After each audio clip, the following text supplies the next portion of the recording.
गरीबों को भिखारी बनाने वालों, इतिहास तुम्हें कभी माफ नहीं करेगा। सियासत तूने भी इस दौर में कमाल कर दिया। गरीबों को गरीब, अमीरों को माला माल कर दिया। दुनिया भर के गरीबों को यह समझना होगा कि आज अमीर और गरीब केवल दो ही वर्ग है, बाकी सब मिथ्या है। गरीब को उसकी जाति या उसके धर्म से कोई फायदा नहीं होता। अतः गरीबों को जाति और धर्म की दीवारों को तोड़कर एकजुट होकर सत्ता और आर्थिक प्रतिष्ठानों पर काबिज लोगों के खिलाफ संघर्ष करना होगा।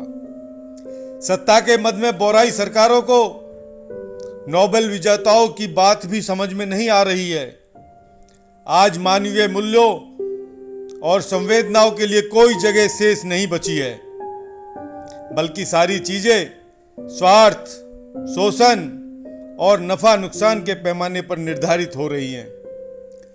कोरोना काल की इस आपदा में एक तरफ अधिकारी माला माल हो रहे हैं, तथाकथित सामाजिक संगठनों का धन भंडार भरता जा रहा है, वहीं दूसरी तरफ गरीब आदमी, मजदूर और किसान को कल्याणकारी सरकार का दंभ भरने वाली सरकार ने भिखारी की श्रेणी में लाकर खड़ा कर दिया है। हमारे यहाँ बेबुनियाद तर्क दिया जा रहा है कि America, England, France, Spain, Italy में इतने सारे लोगों की मृत्यु हो गई, हम तो उनसे बहुत ही अच्छी स्थिति में हैं। लेकिन सरकार ने शराब की दुकानें खोलकर भारत के 130 करोड़ लोगों के त्याग को, 40 दिनों तक के सहयोग को पानी फेरते हुए दुनिया में सबसे ज्यादा कोरोना संक्रमित होने के रास्ते को खोल दिया है। शराब का सबसे ज्यादा दुष्प्रभाव गरीब लोगों पर ही पड़ेगा, परंतु सरकार को कोई चिंता नहीं है। गरीब मरते हैं तो मर जाए, सरकार का खजाना भरना चाहिए।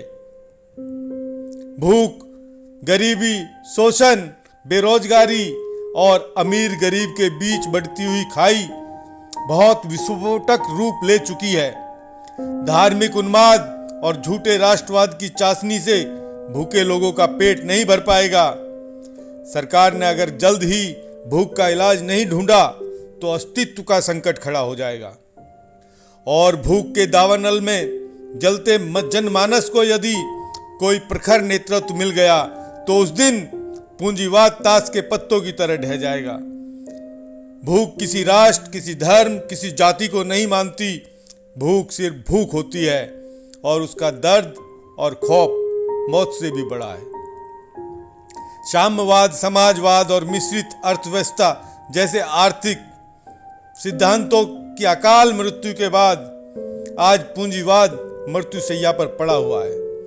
पूंजीवाद की सबसे अहम विशेषता असीमित धन संचय और अधिकतम लाभ के लिए केंद्रीयकृत उत्पादन ने आज दुनिया को एक बार फिर महामंदी के दरवाजे पर लाकर खड़ा कर दिया है, जिसकी आधिकारिक घोषणा अंतर्राष्ट्रीय मुद्रा कोष और विश्व बैंक ने भी कर दी है।